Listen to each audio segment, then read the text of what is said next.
नमस्कार सभी साथियों को स्वागत करता हूं सभी का इस यूट्यूब चैनल पर जिसका नाम है स्टडी विद पीएन लोधा। साथियों, रीट एग्ज़ाम बहुत ही नज़दीक आ चुका है। जो आपके रीट एग्ज़ाम 2022 है, इसके लिए प्री टेस्ट लेकर आया हूं साइकोलॉजी का। बहुत ही कठिन और नए प्रश्न, बिल्कुल एग्ज़ाम के अकॉर्डिंग। जो एग्ज़ाम का पैटर्न आपका होता है, बिल्कुल उसी पैटर्न के अकॉर्डिंग ये 30 प्रश्न आपको यहाँ पर देखने को मिलेंगे। तो 30 प्रश्नों को सही करना और टारगेट है 15 प्रश्नों को सही करने का। तो बिल्कुल अगर आपको लगता है कि आप 15 प्रश्न यहाँ सही कर सकते हो, तो बिल्कुल ज़रूर पूरे ही 30 प्रश्नों को 18 प्रश्नों को सही करने को। तो अगर आपको लगता है कि 18 प्रश्न यहाँ पर आप सही कर सकते हो, तो पूरे ही 30 प्रश्नों को करके जाना। ये लेवल 1 के लिए भी और लेवल 2 के लिए भी। प्री रीट एग्ज़ाम के लिए ही नहीं साथियों, ये जो प्री टेस्ट है, ये आपके रीट के अलावा जो 3rd ग्रेड का मुख्य पेपर होगा उसके लिए भी बेहद उपयोगी है। 2nd ग्रेड भर्ती के लिए भी उपयोगी है और 1st ग्रेड भर्ती के लिए भी उपयोगी है। तो वीडियो को अधिक से अधिक लाइक शेयर जरूर करिएगा। तो चलिए शुरू करते हैं इस वीडियो को। पहला प्रश्न देखेंगे। संख्या 1 के साथियों, निम्न में से कौन सी अधिगम की विशेषता है? विकल्पों को अच्छी तरह से देखिएगा। अधिगम का अवलोकन प्रत्यक्ष रूप से किया जाता है। अधिगम व्यवहार में अपेक्षाकृत अस्थायी परिवर्तन है। अधिगम प्राणी की अभिवृद्धि है और अधिगम एक लक्ष्योन्मुख प्रक्रिया है। चारों विकल्पों को देख करके ही उत्तर दीजिएगा साथियों। देखिए, इसके पहले मैंने हिंदी का टेस्ट भी अपलोड किया है। हिंदी का टेस्ट नंबर 32वां टेस्ट अपलोड कर दिया है 30 प्रश्नों का आरबीएससी की किताब से। और आरबीएससी की किताब से जितने ज़्यादा क्वेश्चन आपके आने वाले हैं उतने कहीं से भी नहीं आएंगे। तो उस वीडियो को जरूर देखिएगा पूरा। यहाँ पर देखो, प्रश्न संख्या 1 में राइट आंसर है विकल्प नंबर 4। अधिगम एक लक्ष्योन्मुख प्रक्रिया है, क्योंकि बाकी के जो 3 विकल्प है वो गलत है। प्रत्यक्ष रूप से आप अवलोकन इसका नहीं कर सकते। अस्थायी परिवर्तन है, स्थायी परिवर्तन होता है। प्राणी की अभिवृद्धि जो है वो अधिगम नहीं कहलाती है साथियों, ठीक है। तो चौथा विकल्प प्रश्न नंबर 1 में सही है। नेक्स्ट प्रश्न नंबर 2 पे आते हैं। दूसरा क्वेश्चन देख लेते हैं। निम्न में से अधिगम अंतरण का सिद्धांत नहीं है। औपचारिक मानसिक प्रशिक्षण का सिद्धांत, विषय वस्तु समानता का सिद्धांत, सामान्यीकरण का सिद्धांत और प्रत्यागमन का सिद्धांत। तो देखो, अधिगम अंतरण का मतलब होता है अधिगम का स्थानांतरण होना। तो अधिगम का स्थानांतरण सकारात्मक, नकारात्मक, शून्य, क्षैतिज, उधर, सरल रेखीय वक्र, कई सारी चीज़ें अधिगम वक्र में बनती है साथियों। तो एक अधिगम अंतरण के जो सिद्धांत के अंतर्गत जो चीज़ नहीं आती है उसको आपको देखना है। देखिए, औपचारिक मानसिक प्रशिक्षण का सिद्धांत अधिगम अंतरण का सिद्धांत है। विषय वस्तु समानता का सिद्धांत अधिगम अंतरण का सिद्धांत है। सामान्यीकरण का सिद्धांत अधिगम अंतरण का सिद्धांत है। लेकिन प्रत्यागमन का सिद्धांत साथियों वंशानुक्रम से संबंधित है, न कि अधिगम अंतरण से। तो विकल्प नंबर आपका 4 सही हो जाता है प्रश्न 2 में। नेक्स्ट प्रश्न नंबर 3 को देखेंगे मित्रों। तीसरा क्वेश्चन देखिएगा। निम्न में से कौन सी बुद्धि की विशेषता नहीं है? बुद्धि कई क्षमताओं का योग है। बुद्धि की मदद से व्यक्ति उद्देश्यपूर्ण कार्य करता है। तीसरा है समस्या समाधान है तो व्यक्ति कल्पना से उत्पन्न सोच का सहारा लेता है। और बुद्धि से व्यक्ति विवेकपूर्ण चिंतन करता है। देखिएगा, प्रश्न नंबर 3 में बुद्धि की जो विशेषता नहीं है उसको आपको देखना है। अच्छे से विकल्पों को देख लीजिए और फिर इसके सही विकल्प का चुनाव कीजिएगा।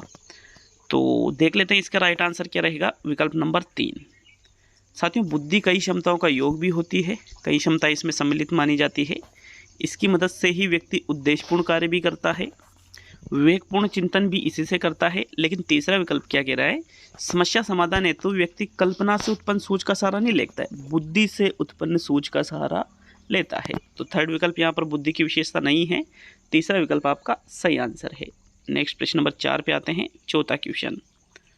स्वयं के पास कार्य न होने पर उसके होने की कल्पना करके क्षणिक संतुष्टि प्राप्त करना उदाहरण है मार्गांतिकरण का, विपरीत रचना का, दिवा स्वप्न का और दमन का। देखिएगा, हमारे पास कार नहीं है लेकिन हम क्या करते हैं, मान लेते हैं, कल्पना कर लेते हैं। तो साथियों, ये जो चीज़ें होती नहीं हैं जिनको हम मान लेते हैं कल्पना करके, थोड़ी बहुत देर के लिए हम खुश हो जाते हैं, तो उसको डे ड्रीमिंग, दिवा स्वप्न कहा जाता है, ठीक है। डे ड्रीमिंग, फैंटेसी भी आप इसको कह सकते हो। 3rd विकल्प आपके चौथे क्वेश्चन में सही है। नेक्स्ट आगे प्रश्न नंबर 5 पे आते हैं। तो 5वां क्वेश्चन। पूर्व अनुभव के आधार पर संवेदना को अर्थ प्रदान करना कहलाता है। संवेदना, प्रत्यक्ष ज्ञान, अभिप्रेरणा और कल्पना। तो देखिए, हमारे जो पूर्व अनुभव होते हैं उसके आधार पर हम संवेदना का मतलब होता है किसी भी चीज़ को महसूस करना, तो उसको यदि हम अर्थ प्रदान कर लेते हैं तो भाई उसको संवेदना तो कहेंगे नहीं। अर्थ प्रदान करने के बाद में उसको प्रत्यक्ष ज्ञान के नाम से जाना जाता है साथियों। अभिप्रेरणा तो एक प्रक्रिया है जिसके माध्यम से हम लक्ष्य की ओर उन्मुख रहते हैं, कल्पना भी ये नहीं है। तो सेकंड विकल्प ये आपके 5वें प्रश्न में सही है। नेक्स्ट प्रश्न नंबर 6 को देखेंगे। 6वां क्वेश्चन, बाल विकास का श्रेष्ठ सिद्धांत है। ठीक है, बाल विकास का श्रेष्ठ सिद्धांत आपसे पूछा है। अनुभव विकास का एकमात्र निर्धारक है। विकास प्रबलन व प्रेरणा के द्वारा सुनिश्चित किया जा सकता है। विकास प्रत्येक बच्चे की गति का सही ढंग से अनुमान लगा सकता है। और विकास परिपक्वता तथा अनुभव के बीच अन्योन्य क्रिया की वजह से घटित होता है। तो प्रश्न नंबर 6 को थोड़ा समझ करके उत्तर दीजिएगा कि भाई कौन सा विकल्प आपका इसमें सही आंसर रहेगा साथियों। देखिएगा, 6ठे क्वेश्चन की अगर हम बात करें तो इसका जो सही आंसर है वो रहेगा विकास परिपक्वता तथा अनुभव के बीच अन्योन्य क्रिया की वजह से घटित होता है। ये सबसे श्रेष्ठ माना जाएगा। मतलब जो हम अनुभव वातावरण से ग्रहण करते हैं, जो परिपक्वता हमारे अंदर आती है, तो इन दोनों के बीच में अन्योन्य जो क्रिया होगी उसकी वजह से विकास घटित होता है। ये सबसे बेस्ट रहेगा। चौथा विकल्प आपके 6ठे क्वेश्चन में सही है साथियों। नेक्स्ट प्रश्न नंबर 7 पे आते हैं। तो 7वां प्रश्न, निम्न में से कौन सी अधिगम की विशेषता नहीं है? अधिगम जीवन पर्यंत चलने वाली सतत प्रक्रिया है। अधिगम एक सार्वभौमिक प्रक्रिया है। अधिगम उचित समायोजन में सहायक है। अधिगम ज्ञान मात्र का अर्जन है जीवन में। तो देखिएगा, अधिगम की विशेषता नहीं है। राइट आंसर कौन सा रहेगा प्रश्न नंबर 7 में? विकल्प नंबर 4, क्योंकि ये कह रहा है अधिगम मात्र जीवन ज्ञान का अर्जन है। तो जीवन ज्ञान के अर्जन को ही हम अधिगम नहीं कह सकते हैं। हाँ, अधिगम उचित समायोजन होता है, सार्वभौमिक प्रक्रिया होती है और जीवन पर्यंत चलने वाली प्रक्रिया है, सतत। मतलब पूरे जीवन भर ये प्रक्रिया चलती रहती है लगातार। ठीक है, प्रथम विकल्प, दूसरा विकल्प, तीसरा विकल्प, तीनों तो सही है, लेकिन चौथा जो कथन है ये अधिगम की विशेषता को सही से प्रदर्शित नहीं कर रहा है, इसलिए आपके चौथा ही विकल्प इसमें सही है। नेक्स्ट प्रश्न नंबर 8 पे आते हैं। तो 8वां प्रश्न, मूल्यांकन प्रक्रिया में फीडबैक मुहैया कराना क्यों आवश्यक नहीं है? सकारात्मक कार्रवाई है तो विद्यार्थी की बेहतरी के लिए, सीखने के तरीके के लिए और छात्रों में रुचि विकसित न करने के लिए। देखिएगा, फीडबैक का मतलब क्या होता है? जैसे मान लीजिए आपने किसी भी कक्षा का मूल्यांकन किया, किसी भी बालक का मूल्यांकन किया, अब उसके बाद में फीडबैक देते हो कि भाई हाँ, आपका स्कोर अच्छा रहा, अच्छा नहीं रहा और अधिक मेहनत की आवश्यकता है, इत्यादि जो चीज़ें उसके बाद में की जाती है। तो सकारात्मक कार्रवाई इससे होती है, विद्यार्थी को बेहतर चीज़ें सीखने को मिलती है और सीखने के तरीके के लिए ये चीज़ ज़रूरी है। लेकिन छात्रों में रुचि विकसित न करने के लिए, तो न करने के लिए गलत हो गया ना, रुचि विकसित करने के लिए हो जाता, लेकिन नए शब्द यहाँ गलत आ गया, इसलिए चौथा विकल्प आपके प्रश्न नंबर 8 में सही है साथियों। नेक्स्ट है प्रश्न नंबर 9 पे आते हैं। तो 9वां प्रश्न ये रहा आपके, निम्नलिखित में कथनों में से जो सही है उसे चुनें। ठीक है, अनुदेशात्मक तकनीक शिक्षण कला है। अनुदेशात्मक तकनीक शिक्षण अधिगम कौशलों पर आधारित विज्ञान है। अनुदेशात्मक तकनीक एक शिक्षण मशीन है और अनुदेशात्मक तकनीक साइबरनेटिक्स मनोविज्ञान है। दोस्तों, आशा है आपको क्वेश्चन पेपर अच्छा लग रहा होगा। जो लगातार मुझसे जुड़े हुए हैं उनको कहीं ना कहीं निश्चित तौर पे फ़ायदा 100% मिला होगा साथियों। सही कथन की तो दूसरा, तीसरा, चौथा जो कथन है ये सही नहीं है, बल्कि पहला कथन सही है। अनुदेशात्मक तकनीक क्या है? शिक्षण कला है साथियों। विकल्प नंबर आपका 1 सही है 9वें में। नेक्स्ट आगे बढ़ेंगे प्रश्न संख्या 10 पर। तो प्रश्न संख्या 10 को देखते हैं। आपके 10वां प्रश्न है, बच्चों के बारे में निम्नलिखित कथनों में से किस कथन से वाइगोत्स्की सहमत है? विकल्प 1 है, बच्चे तब सीखते हैं जब उनके लिए आकर्षक पुरस्कार निर्धारित किए जाएं। दूसरा विकल्प है, बच्चों के चिंतन को तब समझा जा सकता है जब प्रयोगशाला में पशुओं पर प्रयोग किए जाए। तीसरा विकल्प है, बच्चे जन्म से शैतान हैं और उन्हें दंड देकर नियंत्रित किया जाना चाहिए। और चौथा विकल्प है, बच्चे समवयस्कों और वयस्कों के साथ सामाजिक अंतःक्रियाओं के माध्यम से सीखते हैं। तो बताइए प्रश्न नंबर 10 में आपके कौन सा विकल्प यहाँ पर आपको सही लग रहा है? साथियों, वाइगोत्स्की ने जो सिद्धांत दिया था वो था सामाजिक सांस्कृतिक विकास का सिद्धांत। ठीक है, और इस सिद्धांत में वाइगोत्स्की ने क्या बताया था कि जो बालक सीखते हैं वो समवयस्क और वयस्कों के साथ सामाजिक अंतः क्रिया करके सीखते हैं साथियों। विकल्प नंबर 4 आपके प्रश्न संख्या 10 का सही उत्तर है। नेक्स्ट 11वें प्रश्न की ओर बढ़ेंगे। विद्यार्थियों हेतु परीक्षण प्रभावशाली बन सकता है यदि वही पाठ बार बार दोहराया जाए, विद्यार्थियों के मानसिक स्तर के अनुसार शिक्षण दिया जाए, विद्यार्थियों के सामाजिक स्तर के अनुसार शिक्षण दिया जाए और पाठ को पढ़कर विद्यार्थी सीखे। तो देखो, प्रभावशाली शिक्षण की बात की जा रही है। अगर हमें प्रभावशाली शिक्षण विद्यार्थियों के लिए बनाना है तो पाठ को बार बार दोहराने से प्रभावशाली नहीं बनता है। पाठ को पढ़कर विद्यार्थी सीखते हैं, उससे भी प्रभावशाली नहीं है, क्योंकि प्रभावशाली कब बनेगा, जब विद्यार्थियों के मानसिक स्तर के अनुसार उनको शिक्षण दिया जाता है साथियों। जितना उनका मानसिक स्तर है, अगर उसी स्तर के अनुसार हम शिक्षण दे रहे हैं तो ही प्रभावशाली बनेगा। विकल्प नंबर आपका 2 जो है ये प्रश्न नंबर 11 में सही है। तो चलिए आगे बढ़ेंगे प्रश्न नंबर 12 पर। 12वां क्वेश्चन देख लेते हैं। आपके प्रश्न संख्या 12 है, 2 नकारात्मक स्थितियों में द्वंद्व उदाहरण है। ग्राह्य ग्राह्य द्वंद्व, परिहार परिहार द्वंद्व, ग्राह्य परिहार द्वंद्व, परिहार ग्राह्य द्वंद्व। देखिए, 3 चीज़ें होती है। 2 नकारात्मक चीज़ों को हम परिहार परिहार कहते हैं। 2 सकारात्मक चीज़ों के बीच में जब द्वंद्व होता है उसको ग्राह्य ग्राह्य कहते हैं। जब एक सकारात्मक हो एक नकारात्मक हो तो उसको ग्राह्य परिहार द्वंद्व कहते हैं। और जब एक परिहार हो एक ग्राह्य हो तो फिर उसको उसमें क्या होता है साथियों, एक तो नकारात्मक होता है एक सकारात्मक होता है। तो यहाँ दोनों चीज़ें नकारात्मक है, तो फिर कौन सा रहेगा, परिहार परिहार द्वंद्व। विकल्प नंबर आपका जो 2 है वो सही रहेगा प्रश्न नंबर 12 में। नेक्स्ट आगे बढ़ेंगे प्रश्न नंबर 13 की ओर। तो चलिए 13वें क्वेश्चन को देखेंगे। यह कथन कि एक उत्तेजक प्रतिमान जो एक प्रतिक्रिया के समय क्रियाशील है, यदि वह दोबारा होगा तो उस प्रतिक्रिया को उत्पादित करने की प्रवृत्ति रखेगा, निम्न में से किस सीखने के सिद्धांत को इंगित करता है। हल का प्रबलन का सिद्धांत, गुथरी का प्रतिस्थापन का सिद्धांत, सीखने का क्षेत्रीय सिद्धांत, स्किनर का प्रबलन का सिद्धांत। देखिए, कथन जो कहा गया है कि भाई एक उत्तेजक प्रतिमान जो एक प्रतिक्रिया के समय क्रियाशील है, यदि वह दोबारा होगा तो उस प्रतिक्रिया को उत्पादित करने की प्रवृत्ति रखेगा। जैसे मान लीजिए हमने किसी एक निश्चित परिस्थिति में कोई प्रतिक्रिया की, उसको हल करना हम सीख गए। यदि वैसी ही परिस्थिति दोबारा आती है तो फिर वैसी ही प्रतिक्रिया हम करते हैं। तो ये सीखने का मतलब गुथरी का प्रतिस्थापन का सिद्धांत होता है साथियों। विकल्प नंबर आपका 2 सही है प्रश्न नंबर 13 में। नेक्स्ट प्रश्न नंबर 14 पे आते हैं। तो 14वां क्वेश्चन देखेंगे। नकारात्मक संवेग है भय, क्रोध, ईर्ष्या और हास्य। 4 ये यहाँ पर पॉइंट दिए गए हैं। अब विकल्प देखो, 1 2 3 2 3 4 सॉरी 1 3 4 2 3 4 1 2 3 और 1 2 4। तो भाई नकारात्मक संवेगों में इनमें से क्या क्या आएगा, भय एक नकारात्मक संवेग में आएगा, क्रोध नकारात्मक में आएगा, ईर्ष्या नकारात्मक में आएगी, लेकिन हास्य किस में आएगा, सकारात्मक में आएगा साथियों, हास्य। तो फिर इस प्रकार से पहला, दूसरा और जो तीसरा संवेग है ये क्या है, नकारात्मक संवेग है। तो पहला, दूसरा, तीसरा मतलब तीसरा विकल्प यहाँ प्रश्न नंबर 14 में सही है। नेक्स्ट आगे बढ़ेंगे प्रश्न नंबर 15 पर। तो 15वां प्रश्न, ज्ञान विद्यमान है, विश्वसनीय है तथा इसे प्राप्त करना ही अधिगम है।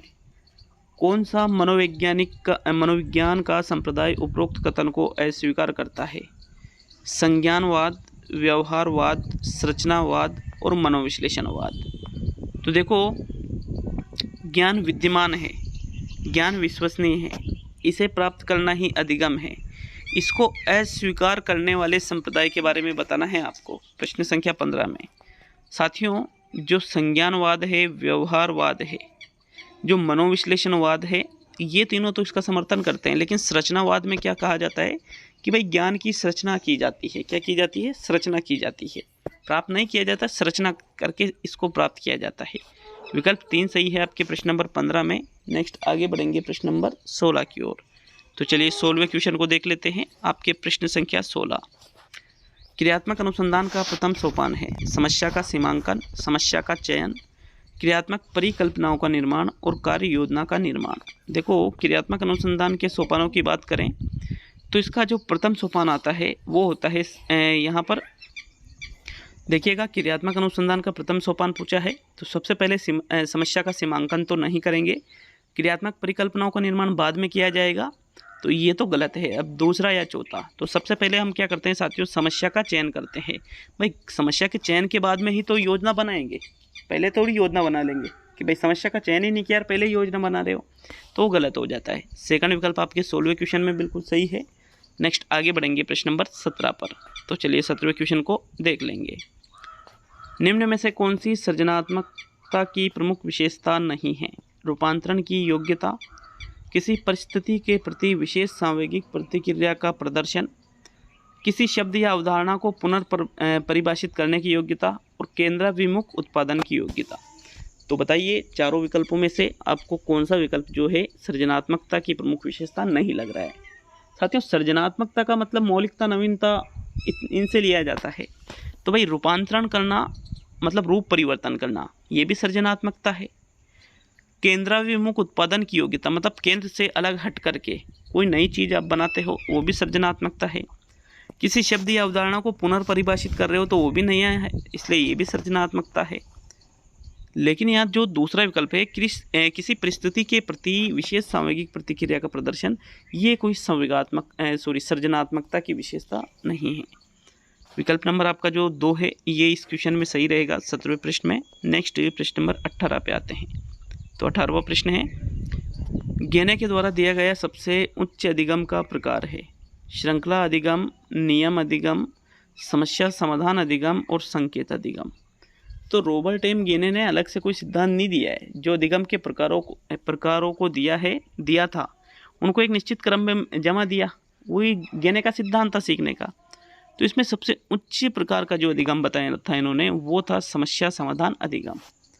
विकल्प नंबर आपका 3 सही है साथियों प्रश्न नंबर 18 में। नेक्स्ट आगे बढ़ेंगे प्रश्न नंबर 19 पर। 19वां क्वेश्चन है आपके, सक्रिय अनुक्रिया अनुमोदन जिसे उद्दीपन अनुक्रिया संबंध पर आधारित है वह है? प्रभाव का नियम, समीपता का नियम, अभ्यास का नियम, आदतों के निर्माण का नियम।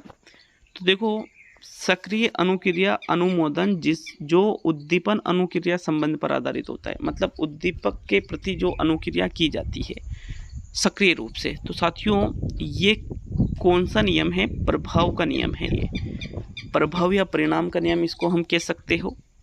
अगर किसी भी अनुक्रिया करने के बाद में हम उससे संतुष्ट है तो उसको दोबारा करेंगे, नहीं तो नहीं करेंगे, यही होता है प्रभाव का नियम। विकल्प नंबर आपका 1 सही है 19वें क्वेश्चन में। नेक्स्ट आगे बढ़ेंगे प्रश्न नंबर 20 पर। 20वां क्वेश्चन देख लेते हैं। आरटी 2009 की अधिनियम अनुसूची में पठन पाठन के प्राथमिक स्तर पर न्यूनतम कार्य दिवस व घंटे निर्धारित किए गए हैं। 200 कार्य दिवस व 1000 शैक्षणिक घंटे, 200 कार्य दिवस 800 शैक्षणिक घंटे, 200 कार्य दिवस 500 शैक्षणिक घंटे और इनमें से सभी। देखिए आरटी 2009 कहती है कि एक जो प्राथमिक विद्यालय होता है वहाँ पर कार्य दिवस तो 200 ही होते हैं, तो तीनों में 200 दे रखे हैं। लेकिन जो शैक्षणिक घंटे हैं वो 800 होते हैं, 1000 या 500 नहीं होते। 1000 तो किस में होते हैं साथियों? उच्च प्राथमिक पर होते हैं 1000। जबकि उच्च प्राथमिक पर अगर कार्य दिवस की बात करें तो कार्य दिवस भी उच्च प्राथमिक पर 220 निर्धारित किए गए हैं। विकल्प नंबर आपका जो 2 है 20वें प्रश्न में, यही आपका सही आंसर है। नेक्स्ट आगे बढ़ेंगे प्रश्न नंबर 21 पर। तो 21वां क्वेश्चन देख लेते हैं। मूक एवं बधिरों की बुद्धिमत्ता का परीक्षण नहीं होता है।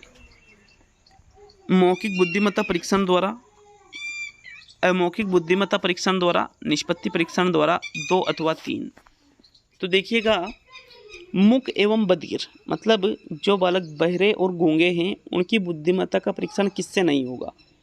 विकल्प नंबर आपका 1 सही है साथियों। मौखिक बुद्धिमत्ता परीक्षण के द्वारा इनका परीक्षण नहीं हो सकता, क्योंकि देखो जो मूक बधिर बालक होते हैं वो बोलेंगे नहीं, तो फिर मौखिक बुद्धिमत्ता से उनका परीक्षण कैसे करोगे आप? अमौखिक बुद्धिमत्ता परीक्षण और निष्पत्ति परीक्षण दोनों से उनका परीक्षण कर सकते हो। विकल्प नंबर 2, 3 से तो परीक्षण कर सकते हैं और पहले से नहीं कर सकते। तो क्या पूछा है? नहीं होता है। तो विकल्प नंबर आपका 1 सही है प्रश्न नंबर 21 में। नेक्स्ट प्रश्न नंबर 22 पे आते हैं। 22वां प्रश्न है आपके, ये देखिएगा।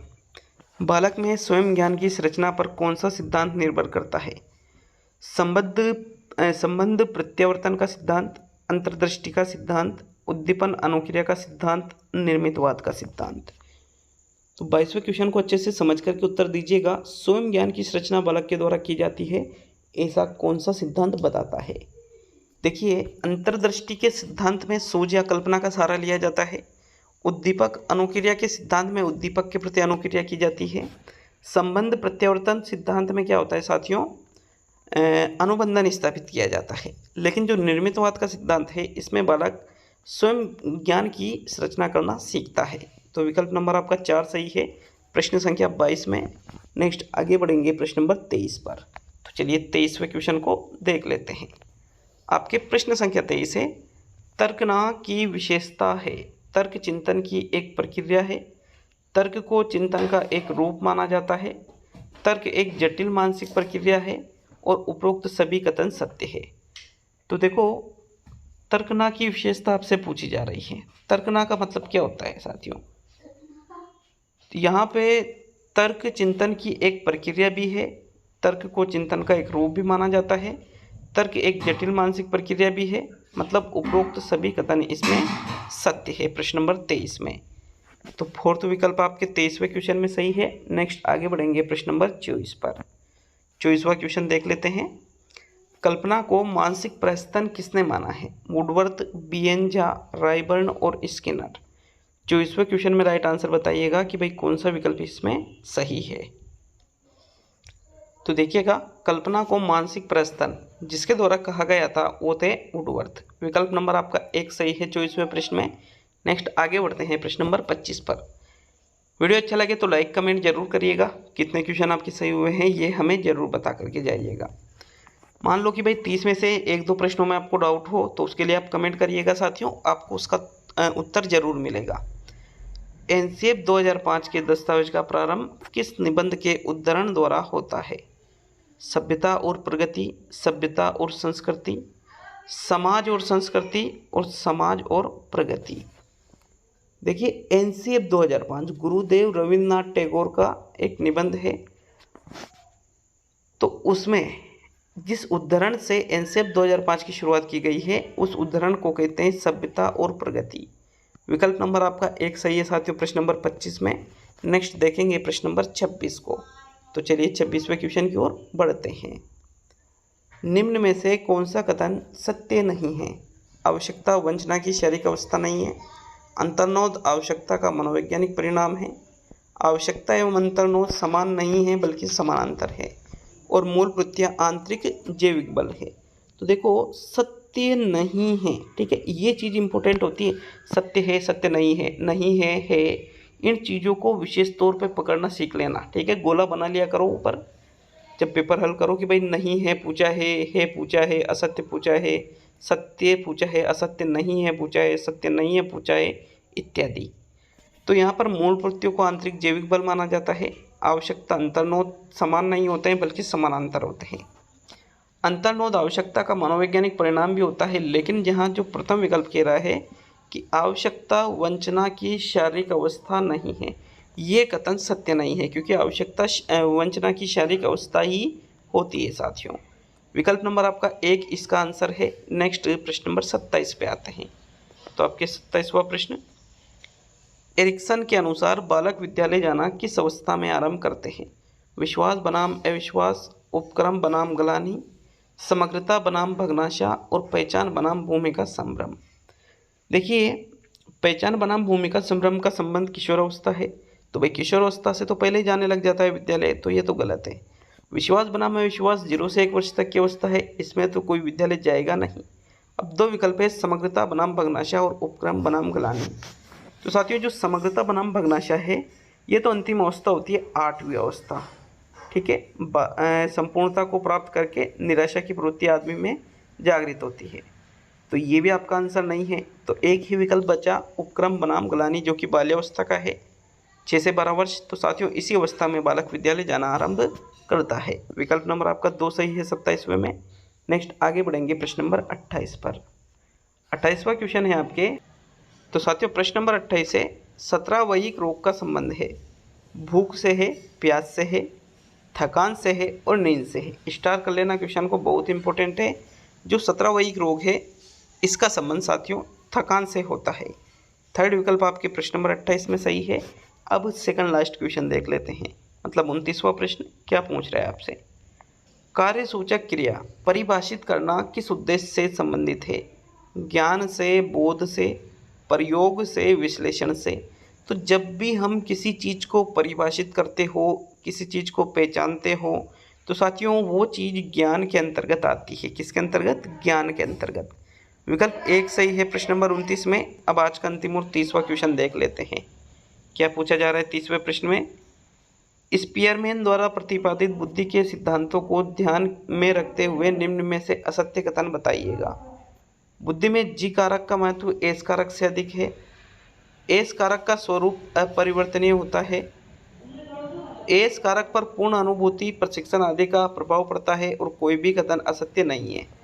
तो देखो, स्पीयरमैन ने जो अपना बुद्धि का द्वितत्व का सिद्धांत दिया था, उसमें 2 कारक बताए थे, जी कारक और एस कारक। जी मतलब जनरल और एक मतलब विशिष्ट कारक। एस मतलब विशिष्ट कारक की बात की जा रही है, सामान्य और विशिष्ट कारक। तो यहाँ पर स्पीयरमैन द्वारा जो प्रतिपादित बुद्धि के सिद्धांत थे, उसमें इन्होंने जी कारक का महत्व एस से अधिक बताया है, सही है। एस कारक पर पूर्ण अनुभूति और प्रशिक्षण का प्रभाव पड़ सकता है। लेकिन साथियों, एस कारक अगर प्रभाव पड़ रहा है तो फिर अपरिवर्तनीय थोड़ी रहेगा, परिवर्तनीय हो जाएगा ना वो तो। इसलिए आपके जो विकल्प नंबर 2 है, यही आपका सही आंसर है प्रश्न नंबर 30 में। तो कमेंट करके जाइएगा कि भाई कितने क्वेश्चन आपके सही हो रहे हैं। ज़रूर ईमानदारी से कमेंट करिएगा, ठीक है।